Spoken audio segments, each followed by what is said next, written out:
저는 이제 지금도 궁금한 게 사실 그 부처님 경에서 그렇게 말씀하신가요? 그러니까 이제 부처님이 이렇게 돌아가시면은 어디로 가는가, 부처님은 있는가, 뭐 없는가, 있지도 않고 없지도 않고 막 그런 대화하는 거 있잖아요. 그걸 봐서 제가 이렇게 적절하지 않은 의문이라는 건 알지만 그럼에도 불구하고 부처님은 어디에 계실까?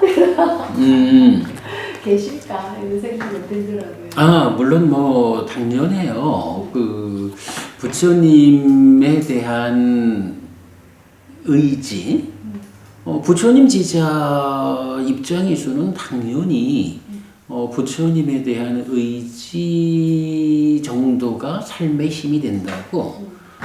그럴 때 이제 공부를 통해서 우리가 알 수 있는 거는 2600년 전에 살아계셨던 그 부처님이 그 몸이든가 그 정신이든가 하는 어떤 형태를 가지고, 즉 인간들이 사유할 수 있는 색수상 행식의 어떤 형태를 가지고 있다? 없다? 이렇게 말해지지 않는 거야. 그래서 분명히 이제 말씀하신 거지만 14무기에서 말하기를 열애는 사후에 존재합니까? 존재하지 않습니까? 존재하기도 하고 존재하지 않기도 합니까? 존재하는 것도 아니고 존재하지 않는 것도 아닙니까? 뭐 이런 부분이 내 생각으로는 그래요. 무명에 덮이고 가래에 묶인, 그래서 완전하게 알고 보지 못하는 중생들의 인식 능력 밖에 있어서 중생들의 이 인식 능력의 한계 안에서는 어떤 형태로 서술되지 않는 그런 어떤 상태니까 이걸 뭐 부처님이 어디에 계실까 계시지 않을까 이렇게 접근하는 거는 스스로 깨달아서 무명과 가래가 없는 삶을 실현하기 이전까지는 답을 만날 수 없는 거지. 불교 신자가 좀 현명하다면 결국은 그 부처님이 나를 만나는 방법이 있다라고 알려준 게 경과율이잖아. 그죠? 그러니까 뭐 그 시절 그 모습을 찾자라고 해서 불상을 만들고 뭐 이런저런 중생들의 결국은 이제 무명과 가래가 이끄는 거죠. 그러나 분명히 부처님은 계신다. 그 상적강 세계의 빛으로 계신다. 그리고 법신, 보신, 화신을 갖추고 계신다. 모든 불상마다 부처님의 화신이 깃들어 있다. 이제 이런 얘기를 들었을 때 정말 환희심이 있었거든요. 부처님이 진짜 계신다. 그래. 그게 너무 행복하게 하더라고요. 그게 뭐 달리 표현하자면 예수님께서 부활하셨다. 그 부활의 역사 위에서 우리는 얼마나 환희로울 수 있을까? 그러니 독생자인 예수님을 보내서 대속해 하고 그분을 이렇게 부활시킨 이 하나님 곁에 우리가 태어날 수 있다면 이게 기독교인들도 얼마나 커다란 환희 가운데 신행을 하는가. 근데 이제 문제는 뭐 사실일까 아닐까의 문제인 거죠. 그렇잖아. 사실일까 아닐까. 그러니까 지금은 그래 전혀 모르는 상태니까 그냥 궁금하더라고요. 그래, 그러니까 뭐 일단 그 쉬운 답을 기억하는 게 옳아요. 부처님은 나를 만나는 방법은 경과율에 있다. 이렇게 말해주는 거니까. 그리고 경과율을 통해서 부처님이 어떠한 삶을 제시했는가, 어떤 길과 실천이 나를 부처님과 같은 존재로 이끌어주는가, 뭐 이렇게 찾아가는 것이 부처님을 만나는 길이다. 뭐 어쩔 수 있나 뭐. 근데 그게요, 생각해 보면 까마득한 일도 아니야. 저기에다가 초점을 두고 바라보면 까마득하잖아. 근데 그렇게 안 보고 길이 있는 거요. 이 길에 들어서기만 하면 한 걸음을 가면 한 걸음만큼 가까워지는 거고 또 한 걸음을 가면 또 한 걸음만큼 또 가까워지는 거야. 이렇게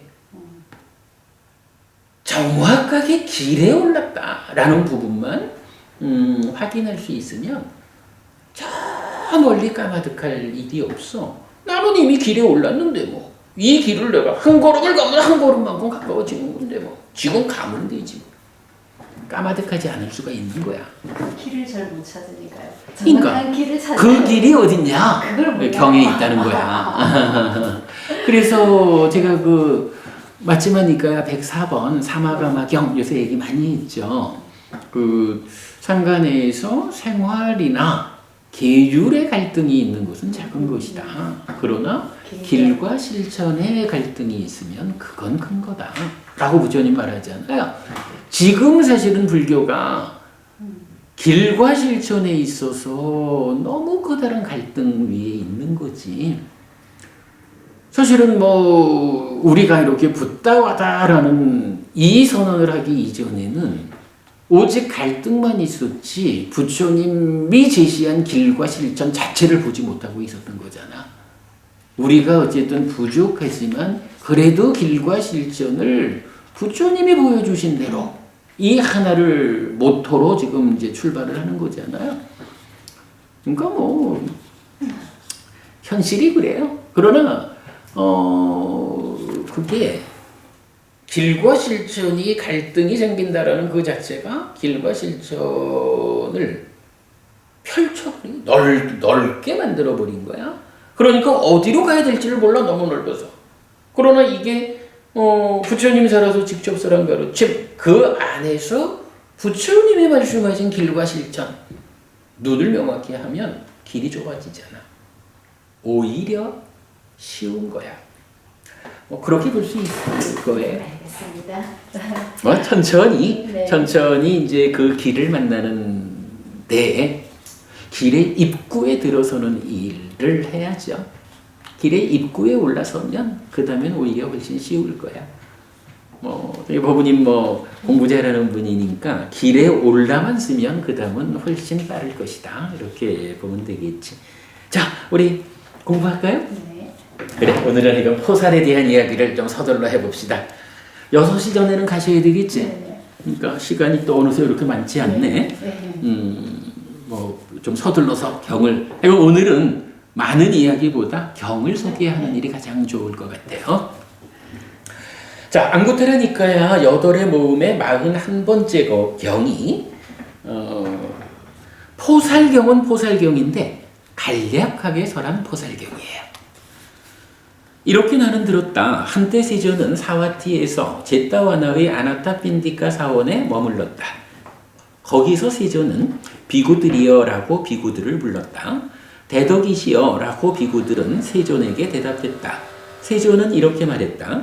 비구들이여, 8요소를 갖춘 포사를 준수하면 큰 결실과 큰 이익과 큰 영광과 큰 충만이 있다.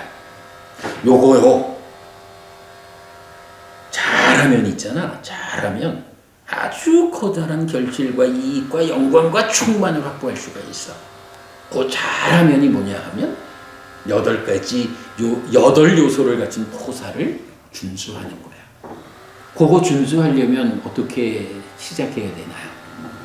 8요소가 뭔지 배워 아는 일부터 시작해야 되겠지. 그러면 비구들이요, 어떻게 큰 결실과 큰 이익과 큰 영광과 큰 충만이 있는 8요소를 갖춘 포사를 준수하는가? 비구들이여, 여기 성스러운 제자는 이렇게 숙고한다. 아라한들은 죽을 때까지 생명을 해치는 행위를 벌였기 때문에 생명을 해치는 행위로부터 피한 자이다. 몽둥이를 내려놓았고 칼을 내려놓았고 겸손하고 연민하고 모든 생명에게 우정과 동정으로 머문다. 여기까지는 뭐죠? 아라한은 이런 분이다. 이거지. 아라한이 누구요? 번뇌를 완전히 부수어가지고 이제 윤회하는 중생의 삶의 영역에 더 이상 제한되지 않는 깨달은 분이죠. 그런 아라한은 이러하다라고. 좀 전에 우리가 그 얘기했잖아. 까마득한 거겠지. 사실은 아라한이 어찌 보면 까마득하지. 그러나 바른 길에 접어들면 아라한이 내 길을 이끌어주는 분이요. 까마득한 게 아닌 거예요. 자, 어쨌든 이제 아라한은 그렇대. 나도 오늘 이 밤과 낮 동안 생명을 해치는 행위를 벌였기 때문에 생명을 해치는 행위로부터 피한 자이다. 몽둥이를 내려놓았고 칼을 내려놓았고 겸손하고 연민하고 모든 생명에게 우정과 동정으로 머문다. 이런 요소에 의해 나는 아라한을 뒤따른다. 나는 포사를 준수할 것이다. 라고. 이것이 첫 번째 요소의 갖춤이다. 어떤 차이가 있나요? 아라한하고 나하고? 아라한은 죽을 때까지야. 그치? 왜냐하면 아라한은 이러한 삶이 실현된 분이거든. 이러한 삶을 방해하는 요소가 하나도 없는 거야. 그죠? 생명을 해친다든가 몽둥이를 든다든가 칼을 든다거나 모든 생명에게 우정과 동정 없이 해코지하는 뭐 이런 곳에 근본에 뭐가 있어요? 탐진치가 있고 번뇌가 있잖아. 근데 아라한이 누구야? 바로 번뇌다한 존재거든. 탐진치 없는 존재거든. 그래서 아라한이라는 그분의 삶은 내가 이렇게 해야지 라고 해서 어찌하는 게 아닌 거예요. 그러한 것들을 생겨나게 하는 조건이 없어. 아라한은 저절로 그렇게 사라지는 분이야. 삶이 완성된 분이야. 이거죠. 그렇기 때문에 아라한은 죽을 때까지 이 몸을 내려놓을 때까지 그런 삶을 사는 분이야. 그걸 방해하는 일체의 장애 요소가 없는 분이야. 요 개념이죠. 그런데 나는 어때? 나는 아라한처럼 그렇게 장애 없는 존재가 아니거든. 그런데 장애 없는 존재가 아니므로 장애와 더불어 살겠다. 이렇게 해가지고는 못 가잖아. 그러니까 아라한은 그런 분이어서 죽을 때까지 그러한 삶을 실현하고 있지만 나는 아직 장애를 다 여의지 못해서 그렇게는 못한다. 그러나 그래도 내가 아라한과 같은 완전한 분을 닮아가기 위해서 오늘은 죽을 때까지 평생은 못하더라도 오늘은 그리하리라. 이 오늘은 그리하리라 라는 것을 몇 번을 한다는 거야? 한 달에 6번을 한다. 이런 개념이죠. 오늘만큼은 나도 아라한을 흉내내겠다. 아라한을 뒤따르겠다. 이렇게 말하는 거예요. 이게 포살의 정신의 이게 바로 포살의 정신인 거예요. 아라한을 뒤따르리라. 네, 충분히 이해되죠? 가장 중요한 개념이에요. 자, 그렇게 아라한을 뒤따르는 포살이 첫 번째로는 생명을 해치는 행위를 나도 아라한처럼 하지 않겠다. 아라한들은 죽을 때까지 주지 않는 것을 가지는 행위를 버렸기 때문에 주지 않는 것을 가지는 행위로부터 피한 자이다. 주어진 것을 가지는 자이고 주어진 것을 바라는 자이다. 그럼으로써 스스로 깨끗한 존재로 머문다. 나도 오늘 이 밤과 낮 동안 주지 않는 것을 가지는 행위를 버렸기 때문에 주지 않는 것을 가지는 행위로부터 피한 자이다. 주어진 것을 가지는 자이고 주어진 것을 바라는 자이다. 그럼으로써 스스로 깨끗한 존재로 머문다. 이런 요소에 의해 나는 아라한을 뒤따른다. 나는 포사를 준수할 것이다. 라고. 이것이 두 번째 요소의 갖춤이다. 아라한은 무소유를 실천하는 분인가요? 무소유? 말 그대로 보면. 왜 아니지? 왜 아라한이 무소유를 실천하는 사람이 아닐까? 아라한이라도 일단은 먹어야 되고 입어야 되고. 아니 뭐 그렇게 어렵게 설명할 이유가 뭐 있어? 여기 있는데. 여기서 그랬잖아. 주지 않은 것을 가지는 행위로부터 피했잖아요. 주지 않는 것을 갖지 않는다라는 이것이 아무것도 갖지 않을 것이요. 이거하고 다르다라는 걸 보여주잖아. 주어진 것을 가지는 자이고 주어진 것을 바라는 자이다. 그죠? 그러니까 이건 불교 신자가 이 부분은 좀 신경을 써야 돼요. 훔치지 않는다. 나에게 주어지지 않은 것을 갖지 않는다. 이 의미가 아무것도 갖지 않는다. 무소유라는 개념하고는 다른 거예요.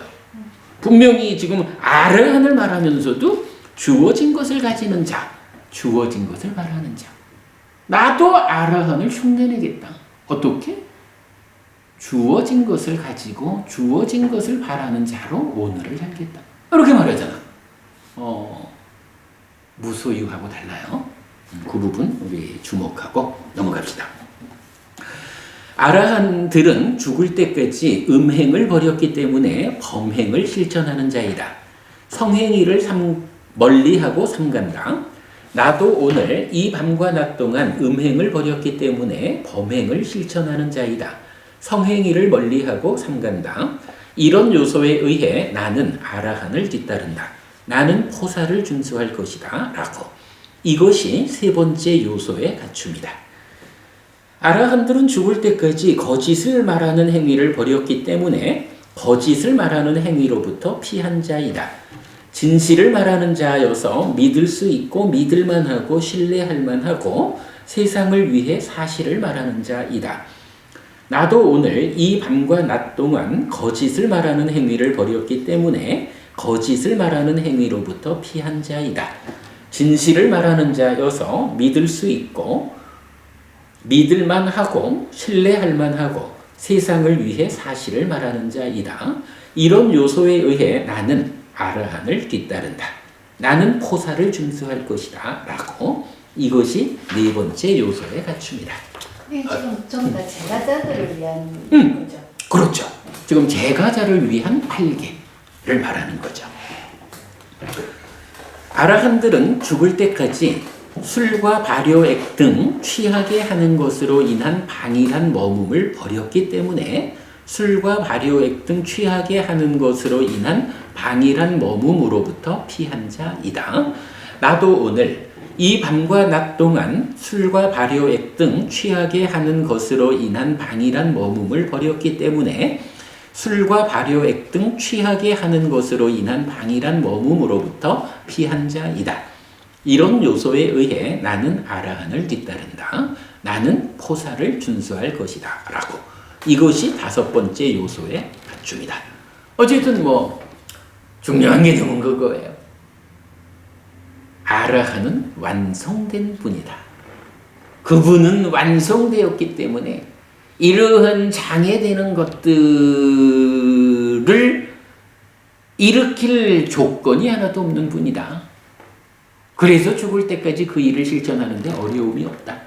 그러나 나는 그 장애됨을 완전히 해소하지 못했기 때문에 그 일을 하는 일이 솔직히 어렵다. 그렇지만 내 삶에 이정을 어디에 둘 것이냐. 나도 아라한과 같은 그런 완전한 괴로움 제로 행복 100의 실현된 자리에 두겠다. 그래서 오늘 하루만큼이라도 아라한을 본받겠다. 뒤따르겠다. 아라한을 흉내내는 삶을 살겠다. 하여간 이것이 포살일에 우리가 보아야 하는 가장 중요한 개념이에요. 그 중에 하여간 5개, 5가지 먼저 본 거죠. 여섯 번째입니다.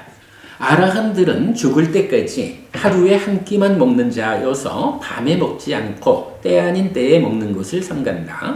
나도 오늘 이 밤과 낮 동안 하루에 한 끼만 먹는 자여서 밤에 먹지 않고 때 아닌 때에 먹는 것을 삼간다. 이런 요소에 의해 나는 아라한을 뒤따른다. 나는 포사를 준수할 것이다. 라고. 이것이 여섯 번째 요소의 갖춤이다. 이 참 저녁 안 먹고 살 수가 없어서 8개를 지킬 수 없습니다. 라고 법우님이 말씀을 하시니 어쩌겠어 그렇다고 포살 8개를 지키기 위해서 죽을 겁니다. 이럴 수는 없고 근데 이제 중요한 거는 한 끼만 먹는 삶, 그러한 아라한의 삶을 뒤따른다, 흉내낸다. 이거하고 그러한 아라한을 뒤따르기 위해서 내가 아직까지 준비되지 못한 상태에서 삶에 타격을 주겠다라고 하는 거하고는 별개의 측면이에요. 뭐 좀 충분히 먹는 사람들은 사실은 저녁 한 끼를 안 먹어도 괜찮아. 근데 정말 뭐 법우님 지난번에 식사하시는 거 보니까 그거 먹고 어찌 살까 모르겠더라. 삶을 유지할 수 없을 만큼 뒤따르는 것은 고행의 삶이 돼요. 그거는 적절하지 않고, 그럴 때는 그러한 개인의 특성이 고려되어서 포살일 8개를 받는 가운데에도 이런 예외적인 부분은 인정될 수 있을 것이다. 이렇게 봐도 좋을 것 같아요. 인천 말이 조심스럽지만 어쨌든 약간 다른 얘기로 법우님 식사 좀 양을 늘리셔야 될 것 같아. 어쨌든 인풋보다 큰 아웃풋이 있을 수는 없거든요. 법우님은 너무 양이 작더라. 이건 조금 좀 신경 써서 더 드셔야. 그래야 나중에 8개를 지키는 일을 할 수 있지. 자, 넘어갑니다. 아라한들은 죽을 때까지 춤, 노래, 음악, 관람, 화환, 향, 화장품, 몸에 지니는 것, 장식품, 꾸민 상태를 버렸기 때문에 춤, 노래, 음악, 관람, 화환, 향, 화장품, 몸에 지니는 것, 장식품, 꾸민 상태로부터 피한 자이다. 나도 오늘 이 밤과 낮 동안 춤, 노래, 음악, 관람, 화환, 향, 화장품, 몸에 지니는 것, 장식품, 꾸민 상태를 버렸기 때문에 춤, 노래, 음악, 관람, 화환, 향, 화장품, 몸에 지니는 것, 장식품, 꾸민 상태로부터 피한 자이다. 이런 요소에 의해 나는 아라한을 뒤따른다. 나는 포사를 준수할 것이다. 라고 이것이 7번째 요소의 갖춤이다.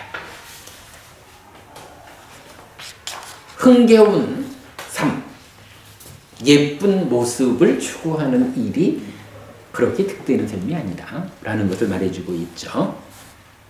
아라한들은 죽을 때까지 높고 큰 침상을 버렸기 때문에 높고 큰 침상으로부터 피한 자이다. 작은 침상이나 풀로 만든 자리 같은 소박한 침상을 사용한다. 나도 오늘 이 밤과 낮 동안 높고 큰 침상을 버렸기 때문에 높고 큰 침상으로부터 피한 자이다. 작은 침상이나 풀로 만든 자리 같은 소박한 침상을 사용한다.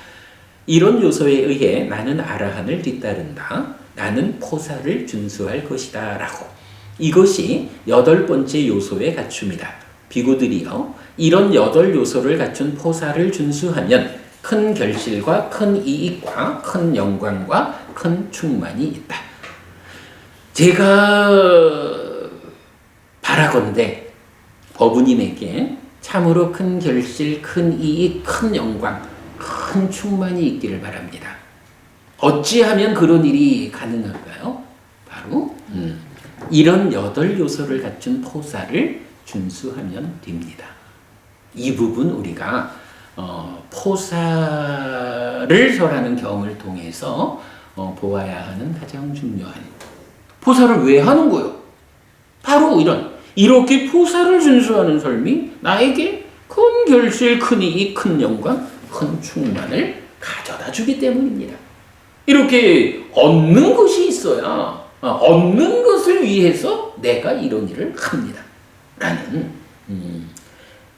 불교 신자의 모범된 신행이 그저 뭐 부처님이 시켜서 하는 거지 뭐 이런 강제성을 가지는 게 아니고 이런 신행의 결과로 이런 이익이 있기 때문에 나는 부처님 가르침을 실천하는 사람이 됩니다. 라고.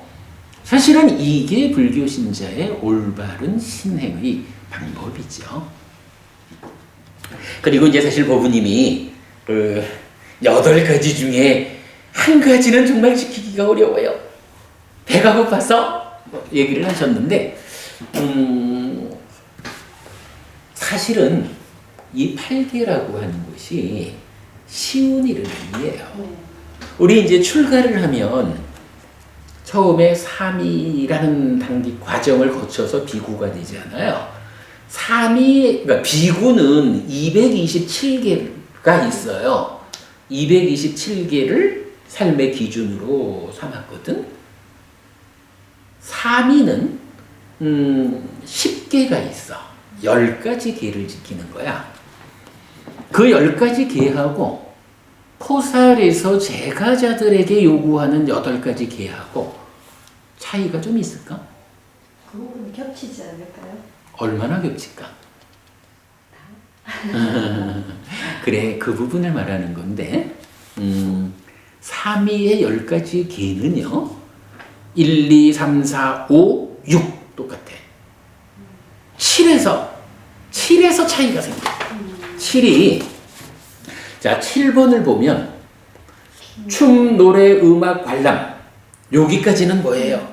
무언가 즐기는 거. 그 다음에 화환, 향, 화장품, 몸에 지니는 거, 장식품, 꾸민 상대. 요거는 꾸미는 거. 그치? 즐기는 일과 꾸미는 일 구분이 되죠. 3, 2, 10개를 말할 때는 요 7번 계를 즐기는 거와 꾸미는 거를 두 개로 나눠. 그러면 7, 8이 되잖아. 그리고 9번에 가서 침상에 되죠. 그리고 마지막 10번에 가서 금은을 지니지 못한다 라고 해서 이제 이건 무언가 돈을 만지지 마 뭐 이런. 그래서 이제 저장해 놓고 쓴다거나 금은을 지닌다거나 이제 이런 부분으로. 그러니까 출가한 사람이니까 세간 사회에서 움직여지는 뭐 금은 이러지만 이건 돈 얘기죠. 이제 그것을 갖지 않는 이제 이런 부분이 10번째 계율로 들어가거든요. 그러니까 따지고 보면 이 8개가 쉽지 않은 거야. 비구되기 이전에 삼위 스님들이 지키는 10가지 계율 중에 어차피 뭐 세간을 떠난 사람들이니까 돈을 가질 일은 없고 이렇게 보면 포살일 6번, 그러니까 한 달에 6번 포살일에는 삼위 스님의 삼위 스님과 대등한 계율을 지키는 어찌 보면 좀 약한 의미의 출가 생활이라고 봐도 되겠죠. 그치? 이런 8개가 이렇게 3, 20개의 9개와 겹친다. 7번이 2개로 나뉜다. 이 정도 보면 8개에 대한 이해는 충분히 될 것 같아요. 자, 이렇게 이제 포사를 설명하는 간략한 경. 안구따라 니까야 8의 모음의 41번 간략한 포살경을 통해서 포살이라는 것이 어떤 것일까? 포살을 준수한다는 것이 어떤 것일까? 8가지 계가 있다. 5개에 3가지를 더하는데 좀 달리 말하면 9개로 말할 수도 있어가지고 삼위 스님과 거의 유사한 삶을 그 하루는 지켜내는 뭐 이렇게 이제 포살일을 나는 어떻게 지내야 하는가에 대한 설명. 여기에 사실은 앞 시간 끝나면서 법무님이 어떻게 해요? 뭔가요? 라고 할 때 몰라요. 다음 시간에 말할 거예요. 한 내용이죠. 그렇게 간략한 포살경을 통해서 보았어요. 자, 이제 두 번째 경으로 넘어갑니다. 안고따라 니까의 8의 모음의 42번째 상세한 포살경입니다. 비구들이요 8요소를 갖춘 포살을 준수하면 큰 결실과 큰 이익과 큰 영광과 큰 충만이 있다. 그러면 비구들이요 어떻게 큰 결실과 큰 이익과 큰 영광과 큰 충만이 있는 8요소를 갖춘 포살을 준수하는가? 비구들이요 여기 성스러운 제자는 이렇게 숙고한다. 아라한들은 죽을 때까지 생명을 해치는 행위를 벌였기 때문에 생명을 해치는 행위로부터 피한 자이다. 몽둥이를 내려놓았고 칼을 내려놓았고 겸손하고 연민하고 모든 생명에게 우정과 동정으로 머문다. 나도 오늘 이 밤과 낮 동안 생명을 해치는 행위를 벌였기 때문에 생명을 해치는 행위로부터 피한 자이다. 몽둥이를 내려놓았고 칼을 내려놓았고 겸손하고 연민하고 모든 생명에게 우정과 동정으로 머문다. 이런 요소에 의해 나는 아라한을 뒤따른다. 나는 포사를 준수할 것이다 라고. 이것이 첫 번째 요소의 갖춤이다. 점점점 해서 이제 생략하고 아라한들은 죽을 때까지 높고 큰 침상을 벌였기 때문에 높고 큰 침상으로부터 피한 자이다. 작은 침상이나 풀로 만든 자리 같은 소박한 침상을 사용한다. 나도 오늘 이 밤과 낮 동안 높고 큰 침상을 벌였기 때문에 높고 큰 침상으로부터 피한 자이다. 작은 침상이나 풀로 만든 자리 같은 소박한 침상을 사용한다. 이런 요소에 의해 나는 아라한을 뒤따른다. 나는 포사를 준수할 것이다 라고. 이것이 8번째 요소의 갖춤이다. 비구들이요. 이런 8요소를 갖춘 포사를 준수하면 큰 결실과 큰 이익과 큰 영광과 큰 충만이 있다.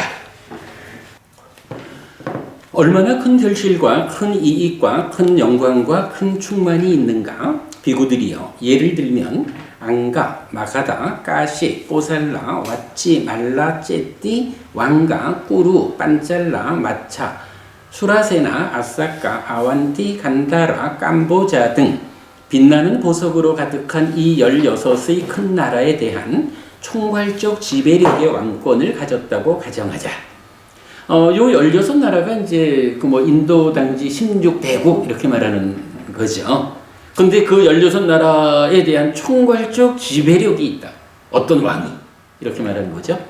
그러나 이것은 8요소를 갖춘 포살의 16분의 1의 가치도 없다. 이게 무슨 얘기예요? 우리가 이제 포살 8요소를 갖춘 포살을 하면 이렇게 큰 결실, 큰 이익, 영광, 충만이 있다 이랬잖아. 얼마나 큰 게 있어? 라고 부처님이 이제 설명을 하는데 이 인도 대륙 16대국 모두를 지배하는 왕권을 가진 대왕이 있는 거야. 그러나 그 대왕이 가지고 있는 그 권리도 단지 요 8요소를 갖춘 포사를 준수하는 사람의 16분의 1의 가치도 없다.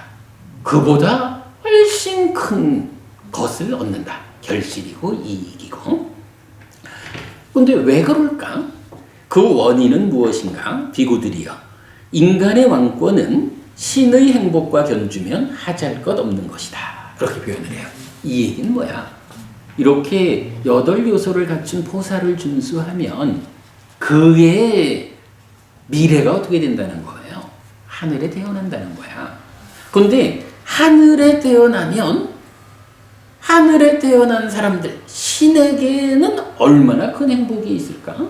그 하늘에 태어나서 신이 되어가지고 누리는 행복하고 견주면 이 16나라를 총괄하는 대왕이 가지는 어떤 행복 16분의 1도 아닌데 이렇게 말하는 거죠. 얼마나 클까?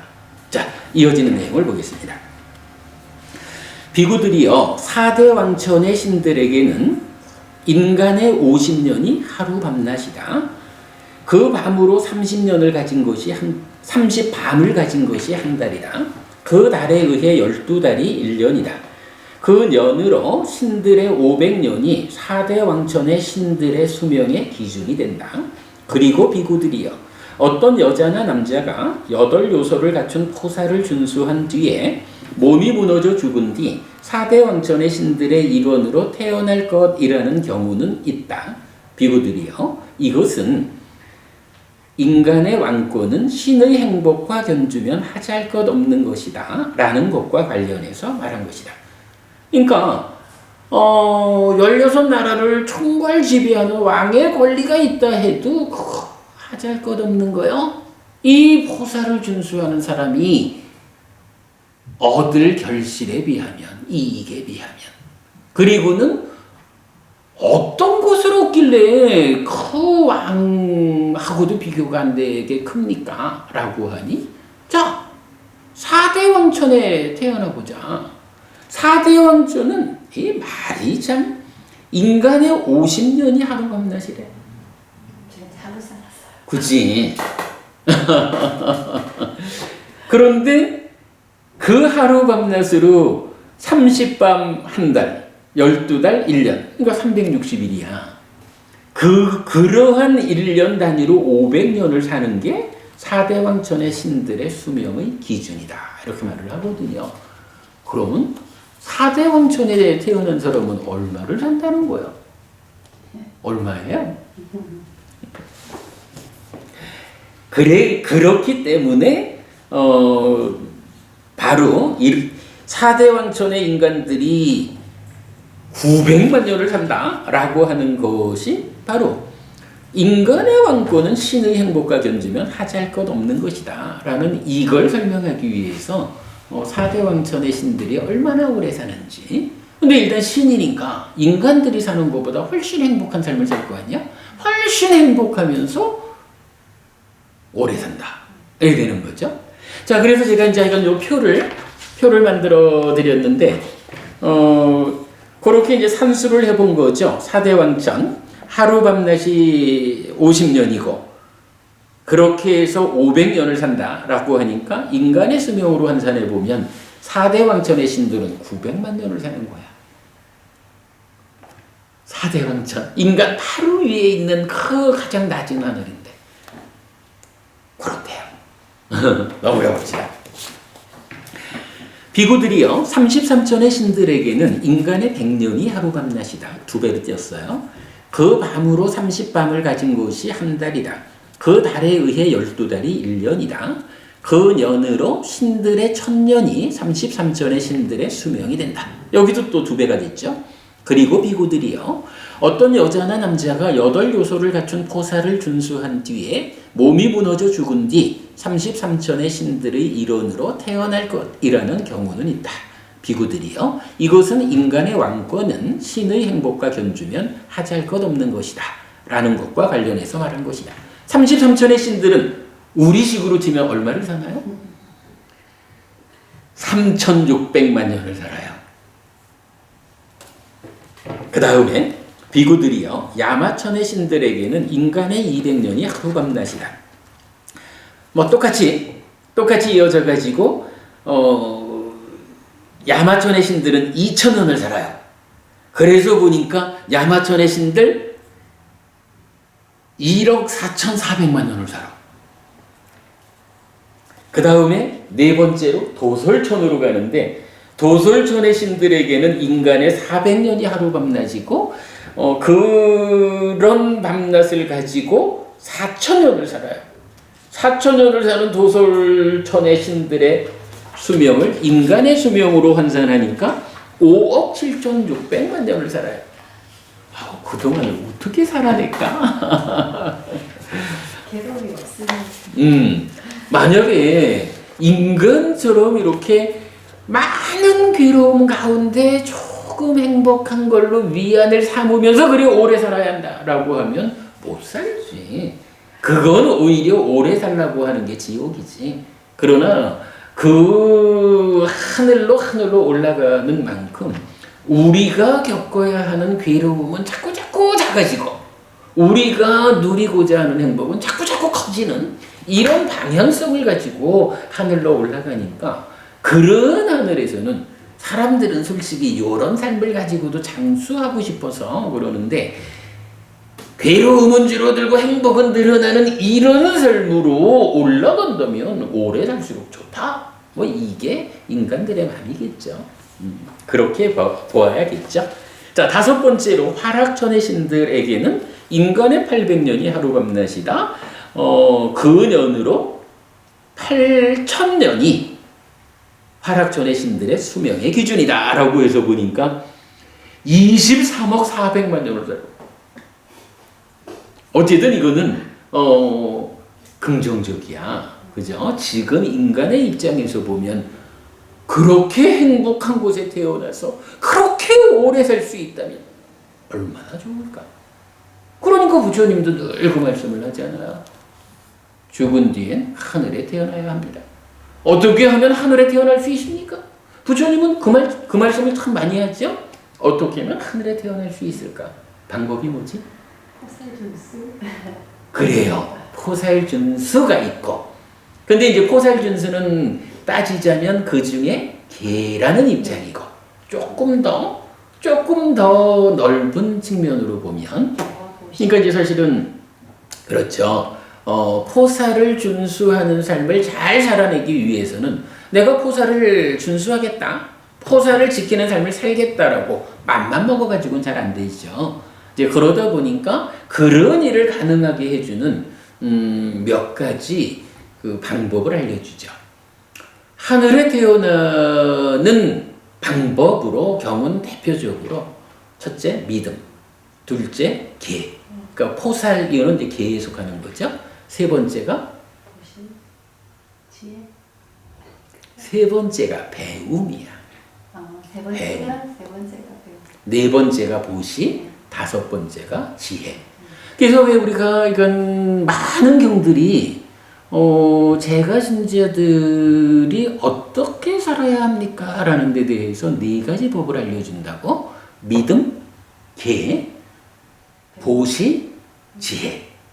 요 네 가지가 뭐 대표적으로 누구나 원하지만 얻기 어려운 것을 얻는 방법 이럴 때도 믿음과 계와 보시와 지혜. 그런데 이제 유독 그 다양한 주제 가운데 하늘에 태어나는 방법, 원하는 곳에 태어나는 방법을 말할 때는 그 중간에 배움을 끼운다고. 그래서 믿음과 계와 배움과 보시와 지혜라는 요 다섯 가지 법이 하늘로 이끄는 힘이 된다고. 지금 사실 뭐 법우님 답은 맞아요. 포사를 준수하는 곳이 하늘에 태어나는 방법이에요. 맞는 답인데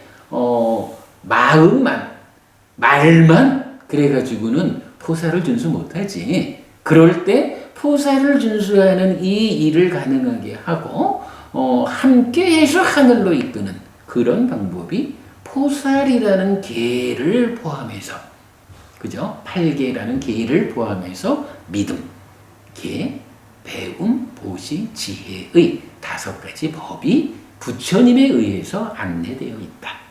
이렇게 알아야 되겠죠?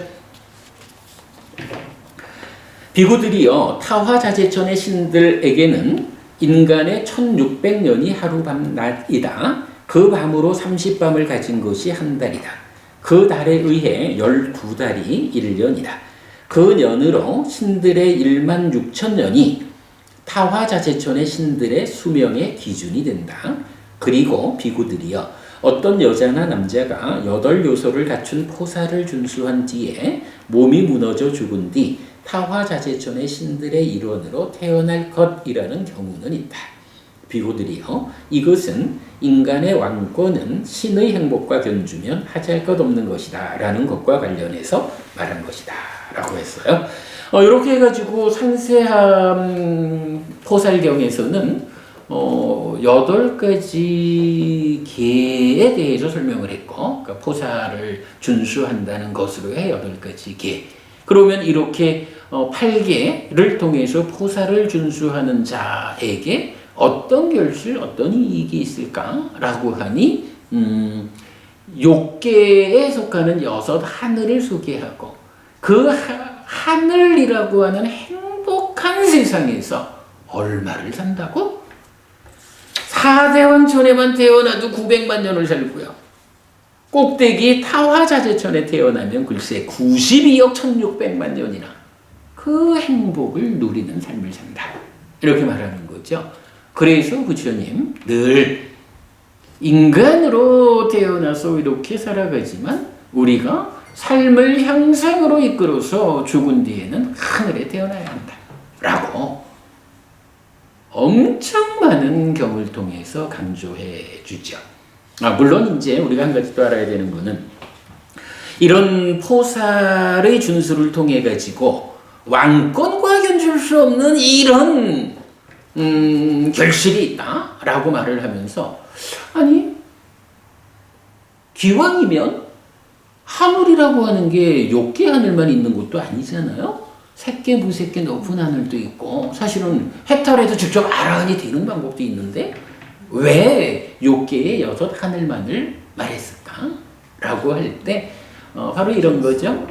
응? 포사를 준수하는 것으로는 그까지. 그렇지. 그래서 이제 우리가 보면 3가지 공덕행의 토대, 저희가 공덕행을 말하는데 계와 보시와 수행이죠.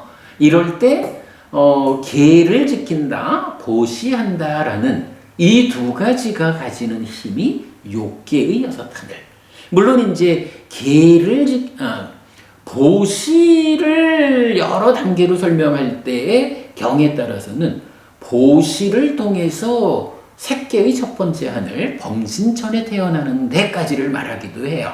근데 그럴 때는 어떤 보시를 하느냐라고 할 때, 이런저런 모든 걸 떠나서 내 마음을 장엄하기 위한, 내 마음을 멋진 훌륭한 마음을 만드는 그런 보시, 이렇게 나오니까 그 자체가 이미 수행이라는 개념을 포함하고 있다. 뭐 그렇게 봐도 되고, 이제 그래서 일단 이제 그 계와 보시로는 욕계의 6 하늘에 태어나는 힘이 된다. 그리고 또 하나의 공덕행인 수행. 이 수행이 색계 무색계의 높은 하늘로, 그리고 아예 해탈에서 윤회에서 벗어남으로 이끄는 이런 그 3가지 공덕행의 차별을 볼 수가 있죠. 이제 그런 이유 때문에 이 경에서도 포사를 준수하는 사람에게 어떤 결실이 있습니까? 그 힘으로 타화자재천이라는 욕계 하늘의 꼭대기까지도 태어날 수 있습니다. 그러므로 인간 세상에서 뭐 요즘으로 치면 뭐 미국 대통령 정도 될까? 뭐 그가 누릴 수 있는 어떤 행복, 물질적 행복, 이런 부분은 우리가 포사를 준수하는 삶을 살아내는 자와 견줄 때, 에이고 그 낮은 삶의 방법으로 어디에 견줍니까? 이렇게 말할 수 있다라는 거죠. 포사를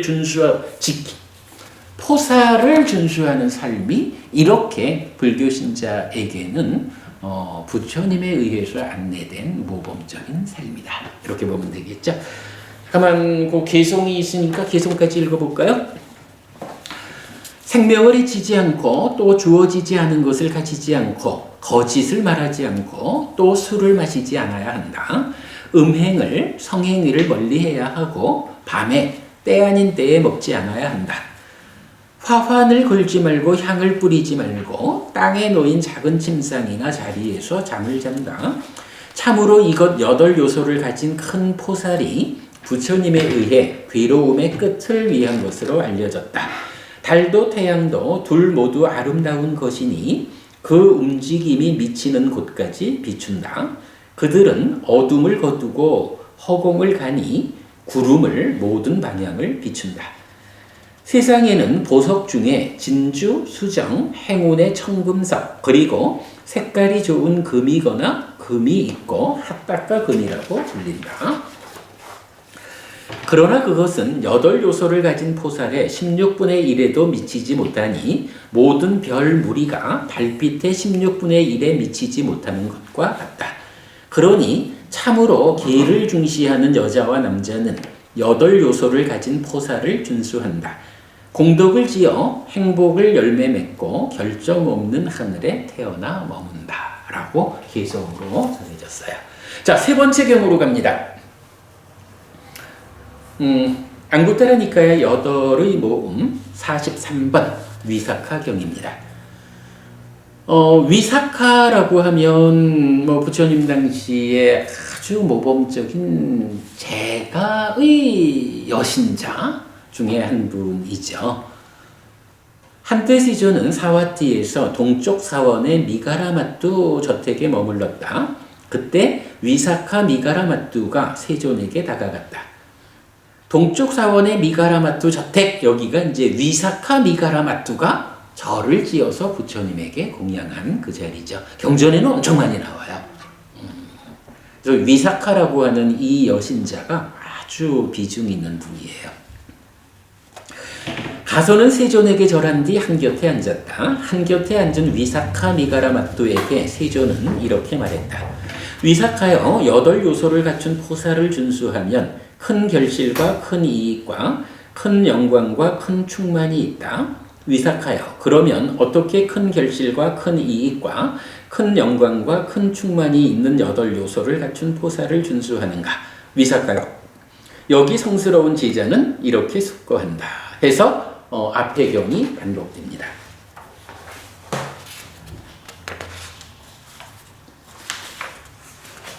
네, 맞아. 그래서 위사카경, 그 상세함 경과 동일한 내용이 설해집니다. 그 다음에 44번 경, 44번 경 와세타 경입니다. 한때 세조는 외살리에서 잠깐만, 이따가 뭘 착각을 하고 있나?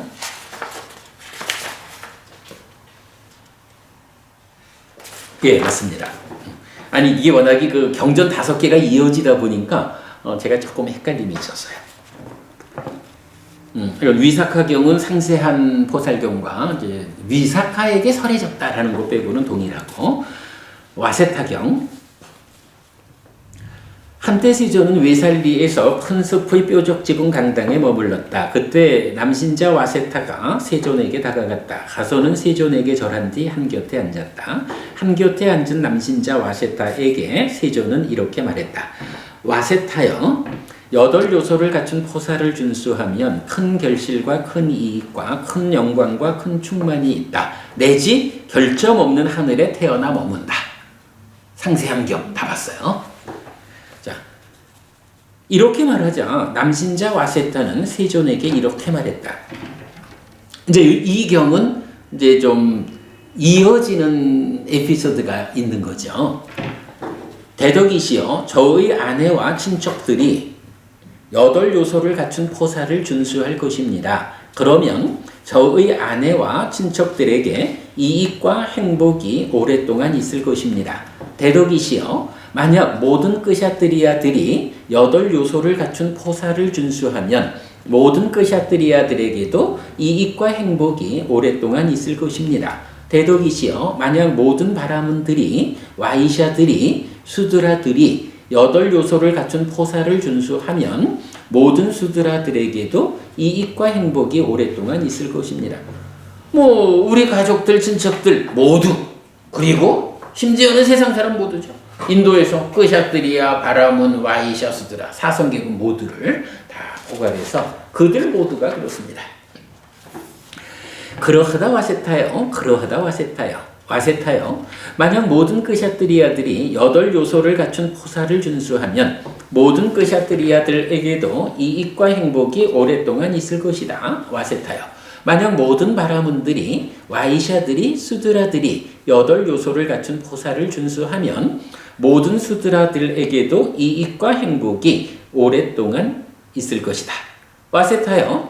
만약 신들을 포함하고 마라들을 포함하고 범천의 세상을 포함한 세상이 사문 바라문을 포함하고 신과 인간을 포함한 인류가 8요소를 갖춘 포사를 준수하면 신들을 포함하고 마라들을 포함하고 범천의 세상을 포함한 세상에게도 사문 바라문을 포함하고 신과 인간을 포함한 인류에게도 이익과 행복이 오랫동안 있을 것이다. 와세타요. 만약 이 큰 산라나무들이 8요소를 갖춘 포사를 준수하면 이 산라나무들에게도 이익과 행복이 오랫동안 있을 것이다. 그러니 인간 존재에게야 말해 무엇하겠는가 했어요. 와세타는 우리 가족, 친척들, 그리고 사성기급 이렇게 말을 했죠. 부처님은 그 말씀을 그대로 반복하면서 좀 더 확장되어 말을 하죠. 부처님은 어디까지로 확장을 한 거죠? 신을 포함하고 만화를 포함하고 범천의 세상을 포함한 세상. 이러니까 인간뿐만 아니라, 그죠? 와세타는 인간만을 말했는데 인간뿐만 아니라 신들을 다 포함한, 이렇게 말하죠. 마지막 말이 재미있어요. 산라나무 가까이에서 부처님이 와세타를 만났겠죠? 그러니까 부처님이 옆에 있는 산라나무를 가리키면서 이 큰 산라나무들이 8요소를 갖춘 포사를 준수하면 이 산라나무들에게도 이익과 행복이 오랫동안 있을 것이다. 근데 산라나무가 포사를 할 수 있나? 나무가? 못하겠죠. 그러니까 부처님 뭐라 하니?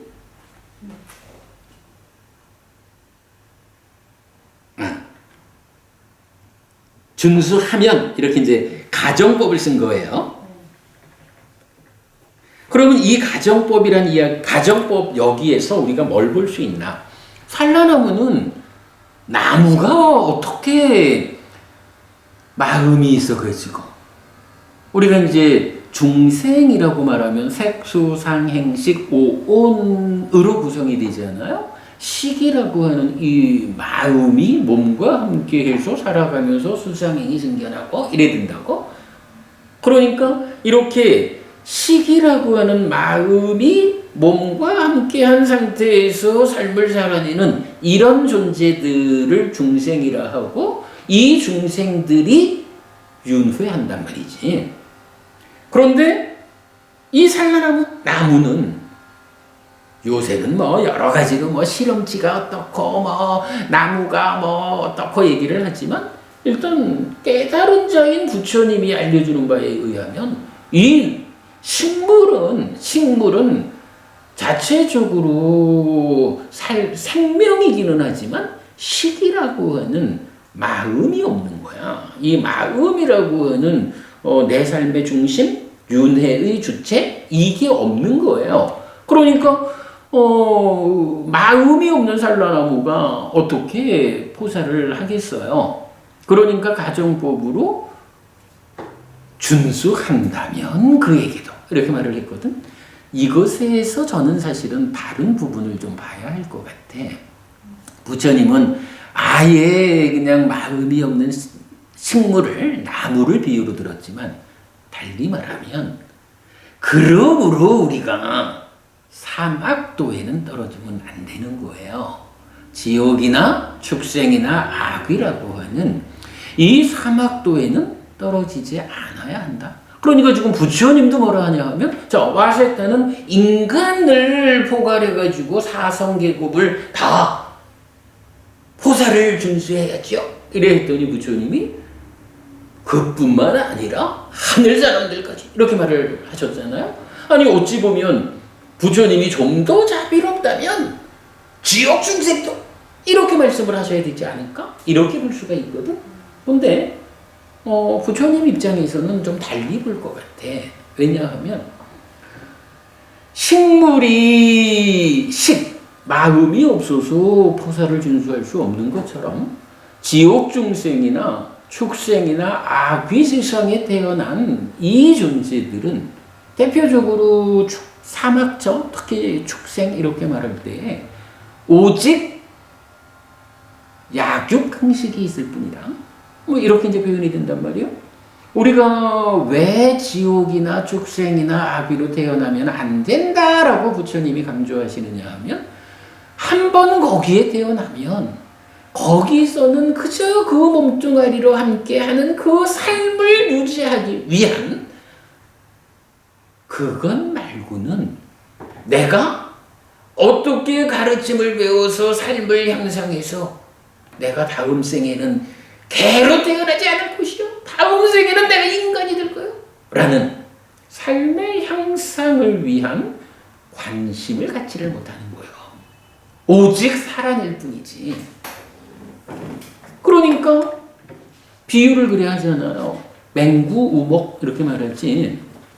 태평양 같은 바다에 구멍 뚫린 널판지가 하나 떨어져 있다고, 바람이 불어서 막 움직인다고, 100년에 한 번 숨 쉬러 올라오는 거북이가 그저 우연스럽게 널판지에 뚫린 그 작은 구멍에 모가지를 들이밀고 요런 확률, 그게 확률 축에나 끼겠어요? 그러나 어쨌든 뭐 숫자적으로 말할 수 있겠지. 뭐 무한대분의 1이 됐든. 그런데 한 번 악초에 떨어지면 그가 인간 세상으로 되돌아오는 확률은 그보다도 적다라는 거거든. 왜냐하면 내가 인간으로 태어나야겠다 다음 생에는, 이렇게 내 마음이 미치질 못한다고. 마음이 나를 끌어주지 못하는데 어떻게 악처에 태어난 지옥 중생, 짐승, 아귀의 삶이 인간으로 향상할 수 있느냐고. 그죠? 향상하고자 마음을 먹어도 올라오기 어려운 건데, 가기 힘든 건데, 아예 마음조차, 지향조차 하지 못하는데 가능하지 않은 거지. 그래서 그렇게 확률이 작으니까, 그래서 어쨌든 사막초에는 떨어지지 않아야 한다. 부처님 이래 말씀하시거든요. 여기에서도 지금 산라나무를 비유해서 말씀을 하셨지만 우리는 여기서 그걸 보아야 되는 거예요. 아, 참으로 우리가 사막초에 떨어지지 않아야 한다. 그리고 부처님은 그런 점을 감안하셨겠지? 인간과 하늘 사람들이 포사를 준수하는 것으로 설명하고 있다. 이 부분을 보는 일은 굉장히 중요해요. 그러니까 이 비유는 아주 중요한 비유입니다. 산라나무들도 포사를 준수하면 이익과 행복이 있을 것인데 아쉽게도 거기에 생각이 미치지를 못해. 자, 그러니 인간 존재에게야 말해 무엇하겠는가? 그도 지키고자 지킬 수만 있다면 이익되는데 인간은 지켜야지 마음먹고 실천하려 하면 실천할 수가 있죠. 그러니까 얼마든지 포사를 실천할 수 있다.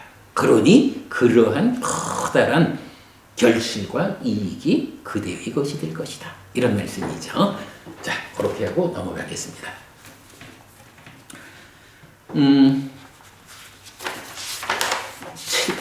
다음 경은 굉장히 좀 긴 경인데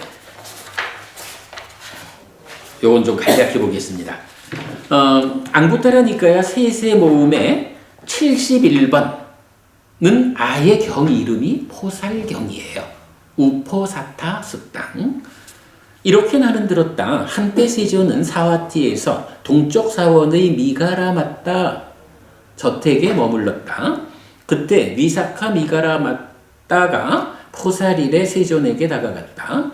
가소는 세존에게 절한 뒤 한곁에 앉았다. 한곁에 앉은 위사카 미가라마타에게 세존은 이렇게 말했다. 위사카여, 그대는 한낮에 어디에서 오는가? 라고. 대덕이시여, 오늘 저는 포사를 준수하고 있습니다. 부처님 계신 절을 갔으니 부처님이 그래 어디에서 오는가? 라고 물어보셨죠. 그러니 저는 포사를 준수하고 있습니다. 포살일이어서 절에 와 있습니다. 이렇게 말한 거겠죠. 위사카여, 나에게 세 가지 포살이 있다. 부처님이 이제 포살을 좀 더 넓은 영역에서 설명하는 경입니다. 세 가지 포살이 있다라고 말해요. 무엇이 셋인가? 소치는 사람의 포살, 니간타의 포살, 성스러운 포살이다. 위사카여, 어떻게 소치는 사람의 포살이 있는가? 하여간 포살이라고 하는 게 이렇게 그 삶의 향상을 위해서 지켜내는 일이잖아요. 그런데 그것이 소치는 사람도 자기대로 더 잘하기 위해서 무언가를 하겠지. 니간타들, 지금 자이나교죠. 그들도 그들대로의 포살이 있다는 거고, 그 다음에 성스러운 포살로 부처님이 이끄는 포살이 있다. 이렇게 말하는 거예요. 어떻게 소치는 사람의 포살이 있는가? 위사카요. 예를 들면 소치는 사람은 저녁 때 주인들에게 소들이 돌아가고 난 뒤에 이렇게 속고한다. 오늘은 소들이 이런 장소들에서 움직였고 이런 장소들에서 물을 마셨다. 이제 내일은 소들이 이런 장소들에서 움직일 것이고 이런 장소들에서 물을 마실 것이다 라고 위삭하여 이와 같이 여기 포사를 준수하는 어떤 사람은 이렇게 숙고한다. 오늘 나는 딱딱한 이런 음식들을 먹었다. 부드러운 이런 음식들을 먹었다. 이제 내일은 딱딱한 이런 음식들을 먹을 것이다. 부드러운 이런 음식들을 먹을 것이다 라고 그는 이런 간탐과 함께한 쉼으로 하루를 보낼 것이다. 위삭하여 이렇게 소치는 사람의 포살이 있다. 위삭하여 이렇게 준수하는 소치는 사람의 포살은 큰 결실과 큰 이익과 큰 영광과 큰 충만이 없다. 무슨 얘기예요? 소치는 사람도 자기대로 하루를 돌아본다고. 내가 치는 소들이 오늘은 이러이러했으니 내일은 이러이러하겠구나 라고 하면서 이건 오늘을 돌아보고 내일을 준비하겠지 뭐. 어떤 사람이 포사를 한다라고 하면서 오늘은 이런 거 먹었는데 내일은 이런 거 먹어야지 라고 하는 간탐과 함께한 마음으로 하루를 보낸다. 포사를 하고 있는 거야. 나는 오늘 8개를 지키는 포사를 하는 사람이야 라고 하면서도 실제로 그 마음은 어떠냐 하면 오늘은 이런 걸 먹었는데 내일은 이런 거 먹어야지 하는 간탐으로 가득 찬 채 시간을 보내고 있는 거야. 포사리를. 그러면 요거는 그야말로 소치는 사람의 포살이다 라고 부른다 라는 거죠. 그렇게 불린다는 거야. 위삭하여 그러면 어떻게 니간타의 포살이 있는가? 위삭하여 니간타란 이름의 사문 집단이 있다. 그들은 제자들에게 이렇게 부추긴다. 자, 오라. 그대는 동쪽 방향으로 100요자나 밖의 생명들에 대해서는 몽둥이를 내려놓아라. 이건 말이 좀 이상하네? 동쪽 방향으로 100요자나 밖의 생명들에 대해서는 몽둥이를 내려놓아라.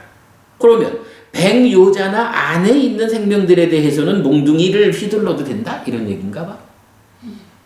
어쨌든 그 얘기예요. 그러니까 몽둥이를 내려놓아라 라는 것이 자애의 마음, 연민의 마음 이래 말하는 거잖아요.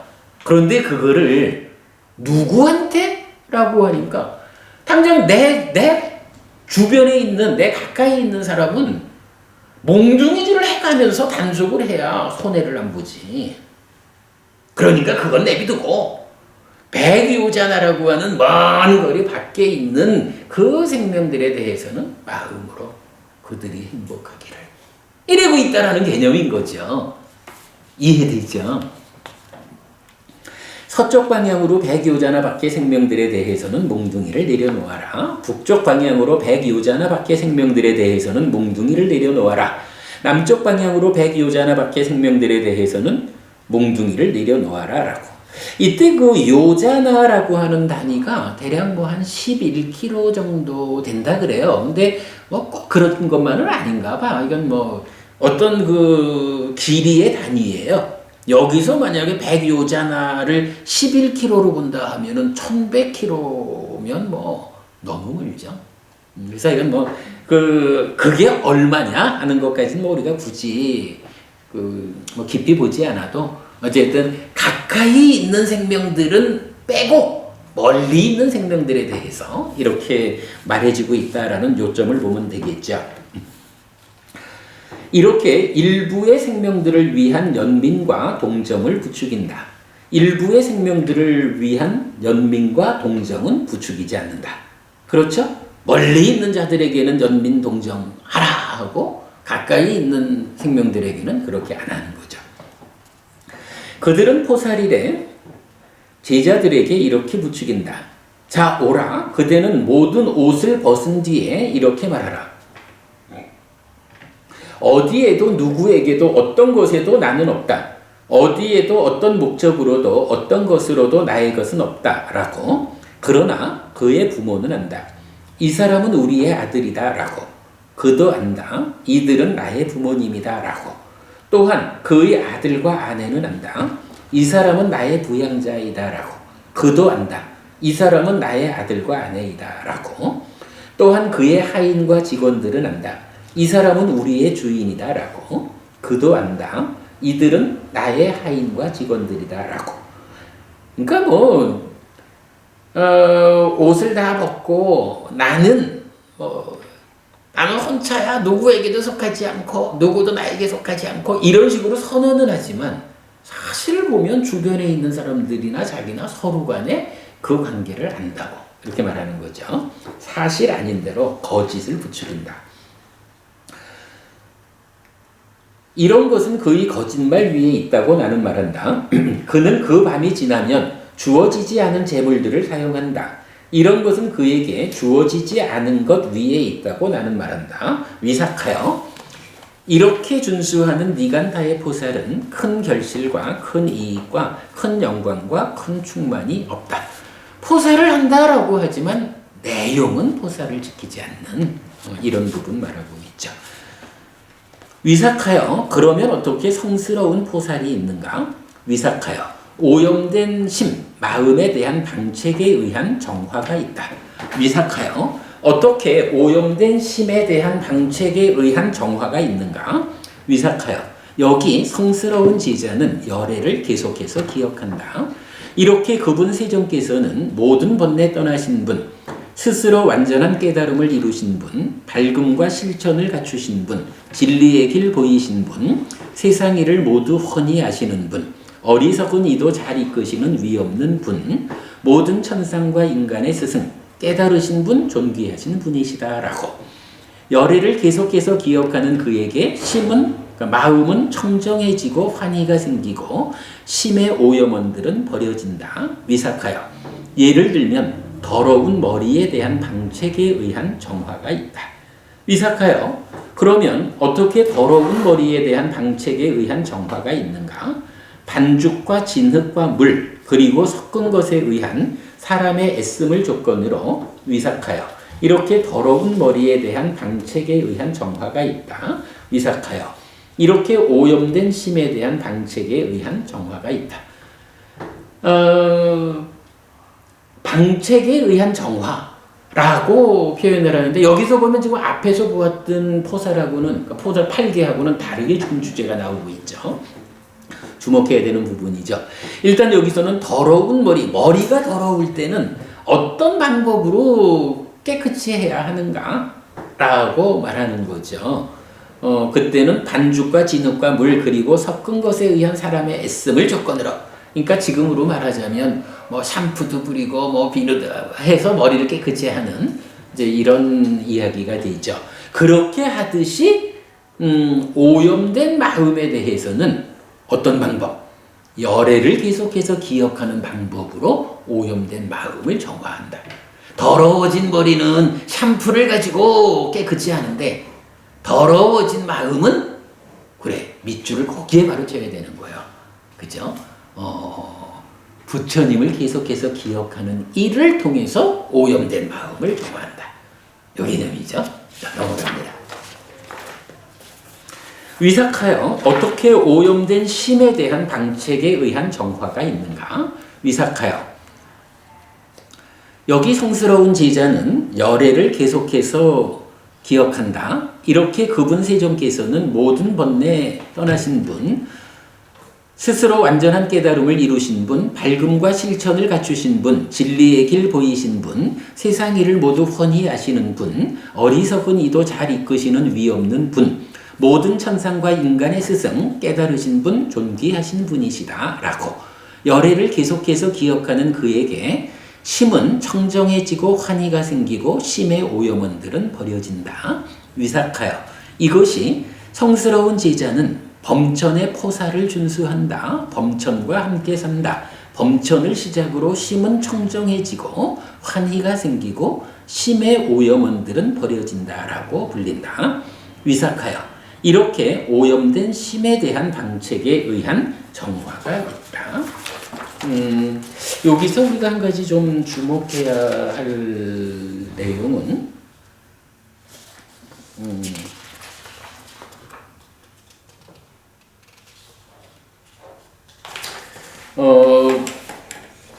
앞에서 우리가 8개를 지키는 포살에 대해서는 어떤 전제가 있었어요? 그 보름에 3일이라고 하는 정해진 날이 있었던 거죠. 그런데 지금 여기서는 포살일에 온 위사카를 대상으로 부처님이 법을 설하는데 지금 여기서도 범천의 포살을 준수한다 이렇게 말하죠. 범천과 함께 산다 이렇게 말하지 포살일이라는 날짜를 말하지는 않죠. 포살일에 포살을 준수하러 절에 온 위사카한테 부처님이 추가적인 법을 설하는데 자 포살일에는 8개를 지키는 것이다. 그런데 그 포살일이라는 어떤 제한된 시점 말고 그냥 일상의 삶에서 한번 보자. 일상의 삶에는 소치는 포살과 같은 그렇게 하루하루를 사는 사람들이 있다. 니건타의 포살로 그렇게 살아가는 사람이 있다. 그리고 성스러운 포살로 이렇게 살아가는 사람이 있다. 그런데 성스러운 포살은 어떤 포살이냐 하니 마치 머리가 더러워지면 샴푸를 해서 정화시키듯이 마음의 오염은 성스러운 포살을 통해서 정화하는데 그 첫 번째가 뭐냐? 부처님을 계속해서 기억하는 일이다. 그러니까 여기서 부처님을 계속해서 기억하는 일, 요거는 포살일에만 해라 이렇게 말하는 게 아니죠. 8개를 준수하는 것은 포살일에 준수하는 건데 부처님을 계속해서 기억하는 일은 포살일에만 해라 이렇게 말하는 게 아니다라는 거죠. 그러니까 일상의 삶에서 매일 약간 앞에 제가 조금 좀 애매한 표현을 했던 것 같은데 일상의 삶에서 매일매일의 삶을 소치는 사람의 포살처럼 살지 말고 니간타의 포살처럼 살지 마라. 성스러운 포살. 그래서 매일매일 늘 부처님을 계속해서 기억하는 일을 통해서 마음을 정화해라. 이것이 성스러운 포살이다. 이렇게 알려주는 거죠. 요 결론. 자, 이어서 위사카여 오염된 심에 대한 방책에 의한 정화가 있다. 위사카여 어떻게 오염된 심에 대한 방책에 의한 정화가 있는가? 위사카여 여기 성스러운 지자는 법을 계속해서 기억한다. 세존에 의해 잘 설해진 법은 스스로 보이는 것이고 시간을 넘어선 것이고 와서 보라는 것이고 향상으로 이끌고 지혜로운 이들에 의해 개별적으로 알려져야 하는 것이다 라고 법을 계속해서 기억하는 그에게 심은 청정해지고 환희가 생기고 심의 오염원들은 버려진다. 위사카여 예를 들면 더러운 몸에 대한 방책에 의한 정화가 있다. 위사카여 그러면 어떻게 더러운 몸에 대한 방책에 의한 정화가 있는가? 때미는 돌과 비누와 물 그리고 섞은 것에 의한 사람의 애씀을 조건으로 위사카여 이렇게 더러운 몸에 대한 방책에 의한 정화가 있다. 이건 무슨 얘기예요? 앞에 부처님을 계속해서 기억하는 이런 포살은 비유하자면 더러워진 머리를 샴푸로 감는 이렇게 비유를 했다면 이제 법을 계속해서 기억하는 일로 두 번째 성스러운 포살을 부처님이 알려주시면서 비유하자면 몸에 때가 있으면 떼수건으로 때를 미는 듯이 마음의 때는 법을 계속해서 기억하는 일을 통해서 정화한다. 이렇게 말해주는 거죠. 그러니까 비유를 통해서 말해주고 있다는 거. 위사카여 어떻게 오염된 심에 대한 방책에 의한 정화가 있는가? 위사카여 여기 성스러운 지자는 법을 계속해서 기억한다. 세존에 의해 잘 설해진 법은 스스로 보이는 것이고 시간을 넘어선 것이고 와서 보라는 것이고 향상으로 이끌고 지혜로운 이들에 의해 개별적으로 알려져야 하는 것이다 라고 법을 계속해서 기억하는 그에게 심은 청정해지고 환희가 생기고 심의 오염원들은 버려진다. 위사카여 이것이 성스러운 지자는 법의 포살을 준수한다. 법과 함께 산다. 법을 시작으로 심은 청정해지고 환희가 생기고 심의 오염원들은 버려진다라고 불린다. 위사카여 이렇게 오염된 심에 대한 방책에 의한 정화가 있다. 위사카여 오염된 심에 대한 방책에 의한 정화가 있다. 위삭하여 어떻게 오염된 심에 대한 방책에 의한 정화가 있는가? 위삭하여 여기 성스러운 제자는 승을 계속해서 기억한다. 상가죠. 상가를 계속해서 기억한다. 진지하게 수행하는 세존의 제자들인 상가, 정확하게 수행하는 세존의 제자들인 상가, 올바르게 수행하는 세존의 제자들인 상가, 여법하게 수행하는 세존의 제자들인 상가, 이분들은 넷상의 대정부여 8무리의 성자들, 이분들은 세존의 제자들인 상가이니 공양받을 만한 분들, 환영받을 만한 분들, 보시받을 만한 분들, 합장받을 만한 분들이며 이 세상에 위없는 복전입니다. 라고 승을 계속해서 기억하는 그에게 심은 청정해지고 환희가 생기고 심의 오염원들은 버려진다. 위삭하여 예를 들면 더러운 옷에 대한 방책에 의한 정화가 있다. 위삭하여 그러면 어떻게 더러운 옷에 대한 방책에 의한 정화가 있는가? 열과 잿물과 똥과 물 그리고 섞은 것에 의한 사람의 애씀을 조건으로 위삭하여 이렇게 더러운 옷에 대한 방책에 의한 정화가 있다. 위삭하여 이렇게 오염된 심에 대한 방책에 의한 정화가 있다. 그러니까 오염된 마음을 정화하는 방책의 세 번째로는 상가를 계속해서 기억한다라고 세 번째 방법을 알려준 거예요. 그리고 비유로는 더러운 옷을 어떻게 세탁할 것이냐 이렇게 이제 했죠. 자, 그 밑에 단락은 반복이죠. 그리고 반복된 부분 넘어가고요. 위삭하여 오염된 심에 대한 방책에 의한 정화가 있다. 위삭하여 어떻게 오염된 심에 대한 방책에 의한 정화가 있는가? 위삭하여 여기 성스러운 제자는 깨지지 않고 끊어지지 않고 결점이 없고 얼룩지지 않고 구속되지 않고 지자들이 칭찬하고 움켜쥐지 않고 삼매로 이끄는 자신의 계를 계속해서 기억한다. 계를 계속해서 기억하는 그에게 심은 청정해지고 환희가 생기고 심의 오염원들은 버려진다. 위삭하여 예를 들면 더러운 거울에 대한 방책에 의한 정화가 있다. 위삭하여 그러면 어떻게 더러운 거울에 대한 방책에 의한 정화가 있는가? 기름과 재와 말꼬리로 만든 솔 그리고 섞은 것에 의한 사람의 애씀을 조건으로 위삭하여 이렇게 더러운 거울에 대한 방책에 의한 정화가 있다. 위삭하여 이렇게 오염된 심에 대한 방책에 의한 정화가 있다. 오염된 마음을 정화하는 네 번째 방책으로 계를 계속해서 기억하는 일을 제시했죠. 그리고 비유로는 더러워진 거울을 어떻게 깨끗이 할까 이렇게 말하고 있어요. 자, 아래 문단은 반복이고요. 위삭하여 오염된 심에 대한 방책에 의한 정화가 있다. 위삭하여 어떻게 오염된 심에 대한 방책에 의한 정화가 있는가? 위삭하여 여기 성스러운 제자는 4대 왕천의 신들이 있고 33천의 신들이 있고 야마천의 신들이 있고 도솔천의 신들이 있고 화락천의 신들이 있고 타화자재천의 신들이 있고 범신천의 신들이 있고 그보다 높은 천의 신들이 있다. 이런 신들은 믿음을 부족하여 여기서 죽은 뒤 그곳에 태어났다. 나에게도 그런 믿음이 있다. 이런 신들은 계를 부족하여 여기서 죽은 뒤 그곳에 태어났다. 나에게도 그런 계가 있다. 이런 신들은 배움을 부족하여 여기서 죽은 뒤 그곳에 태어났다. 나에게도 그런 배움이 있다.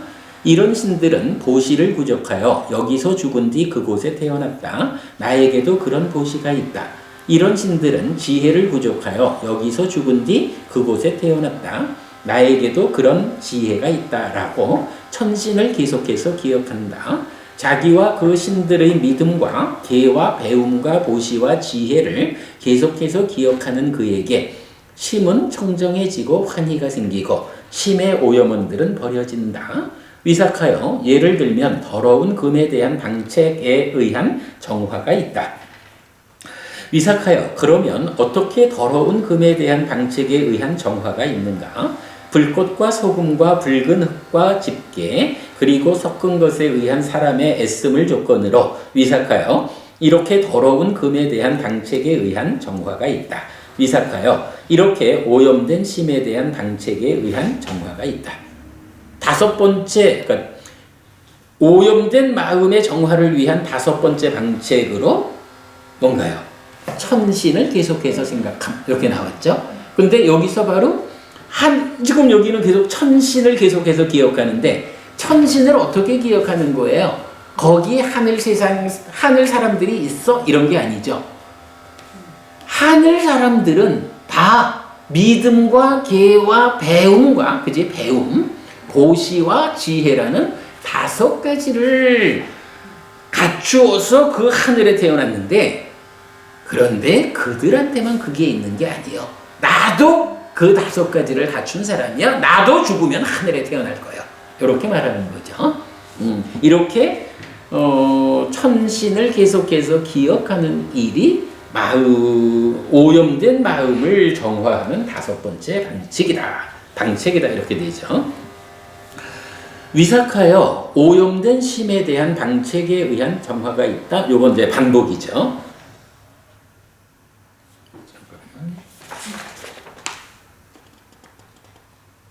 그렇죠. 여기까지를 보면 일단 이 경은 제목이 포살경이었죠. 이 포살경에서는 포살을 준수하러 절에 와서 부처님을 뵈러 온 위사카에게 부처님이 3가지 포살이 있다라고 해서 소치는 자의 포살, 니간타의 포살, 성스러운 포살 이러면서 성스러운 포살로 오염된 마음을 정화하는 방책 5가지. 근데 이제 사실은 요 5가지는 잘 봐야 돼요.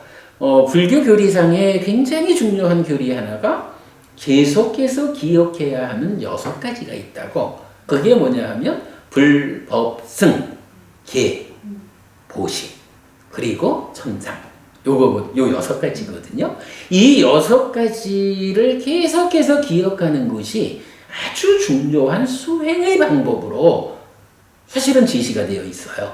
그런데 지금 이 경에서 성스러운 포사를 말하면서는 오염된 마음을 정화하는 방책으로 5가지만 제시하고 있어요. 여기에서는 보시라는 한 가지, 보시를 계속해서 기억하면 빠져있다. 라는 이런 약간 일반적인 교리 체계에서 이런 차이가 있다라는 것은 주목하고 가야겠죠. 성스러운 포살 그렇게 설명되고 있어요. 자, 그리고 나면 이제 그 다음은 이렇게 가죠.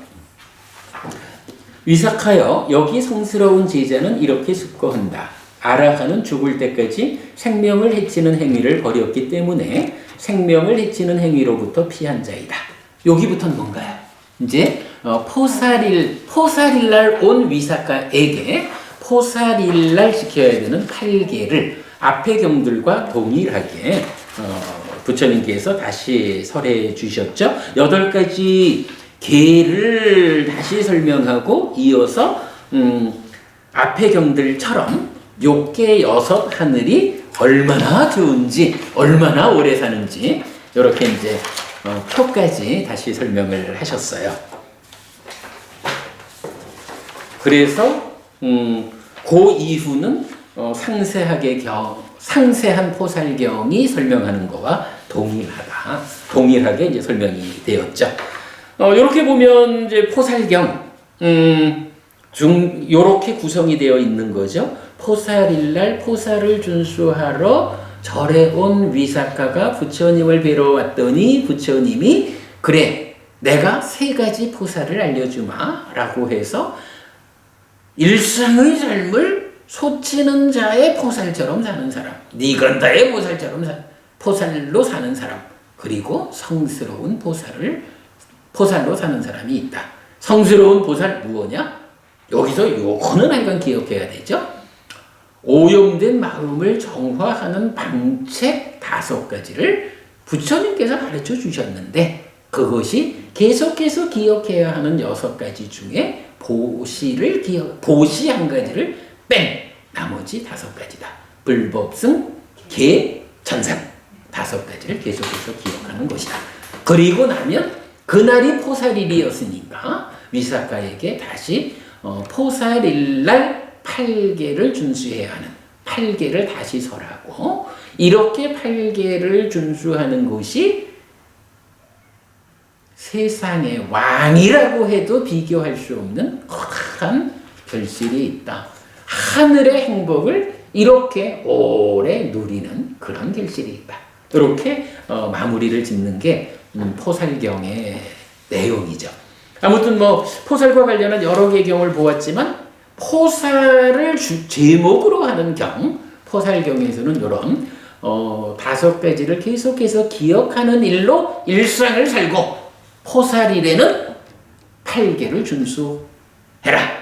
이렇게 좀 더 폭넓은 포살의 개념을 알려주고 있다. 이렇게 보면 되겠죠. 시간이 다 됐는데 이제 마지막 장에 있는 한 가지를 보고 마무리하도록 하겠습니다. 자, 마지막 장 찾았죠? 네, 그죠? 앙구타 니카야 9의 모음의 18번째 경이 9요소의 포살경이에요. 뭐 딱 보니 알겠죠? 뭐 여덟 요소를 갖춘 포살에다가 무언가 한 가지가 더해졌겠지. 앞에 포살경에서는 성스러운 포살이라는 개념을 더해 주셨는데 이제 이 경에서는 한 가지가 더해졌을 거예요. 뭔가 찾아보면 되겠지. 자, 그래서 첫 장에 보면 비구들이요, 9요소를 갖춘 포살을 준수하면 큰 결실과 큰 이익과 큰 영광과 큰 충만이 있다. 어떻게 9요소를 갖춘 포살을 준수하면 그러한가? 라고 할 때 이렇게 숙고한다. 아라한들은 죽을 때까지 해서 첫 번째 요소 이어가지고 점점점 생략하고 죽을 때까지 높고 큰 침상을 벌였기 때문에 해서 8번째 요소까지 포살의 8개를 말했어요. 그리고 이제 마지막 장으로 가보면 9번째 주제를 부처님 설명하죠. 자가 함께한 심, 자애예요. 자비시사의 자. 자가 함께한 심으로 한 방향을 채우면서 머문다. 그렇게 두 방향을, 그렇게 세 방향을, 그렇게 네 방향을, 그렇게 위로 아래로 중간 방위로 모든 곳에서 모두에게 펼쳐서 모든 세상을 방대하고 거대하고 제한 없고 원망 없고 거슬림 없는 자가 함께한 심으로 채우면서 머문다. 이런 9요소를 갖춘다. 자, 그러니까 8계라고 하는 8요소에다가 마지막 한 가지는 이게 보통은 자비시사 사무량심이 보통 짝을 이루어서 나오죠. 근데 우리가 이번 탐진치 교재 정리하면서 발견한 내용이지만 자무량심만 독립적으로 나타나는 아마 유일한 경우로 이 경이 찾아졌을 거예요. 그런데 하여간 자비이사 중에 뒤에 건 다 빼고 자무량심을 닦는 요 한 가지가 9번째 포살이다 라는 거 우리가 주목하면 되겠죠. 좀 전에 전 법우님이 그 자비희사를 말씀하신 게 이제 그 내용이구나. 그런데 자비희사 아니고 경에서는 자무량심을 닦는 일만 포살로 담고 있다. 아마 그거는 그런 경우일 거예요. 자비희사가 그 완성도의 측면에서 보면 단계적으로 더 높이 올라가거든요. 그래서 요 포살이라는 개념에서는 첫 번째에 있는 자무량심을 닦는 것만을 포함하고 있는 것 같아요. 자, 이렇게 해가지고 경을 6개를 본 거죠. 그리고 앞 시간에 마하와카에서 그 부처님께서 포살을 어떻게 지정하셨는지까지 보았어요. 뭐 6개 6하늘의 수명까지도 같이 보았고, 뭐 이 정도면 우리가 불교 신자가 3기의를 통해서 불교 신자가 되고 5개라는 일상의 삶의 기준을 갖추는데 그 중에 보름에 3번은 나도 아라한을 닮아야겠다. 나도 아라한을 뒤따른다. 아라한을 흉내내자. 내 삶의 지향은 저기다. 요게 아까 말했던 그거예요. 까마득한 그게 아니고 길 위에 올라서면 멀지만 한 발 한 발 가는 만큼 가까워져. 이건 까마득한 게 아니야.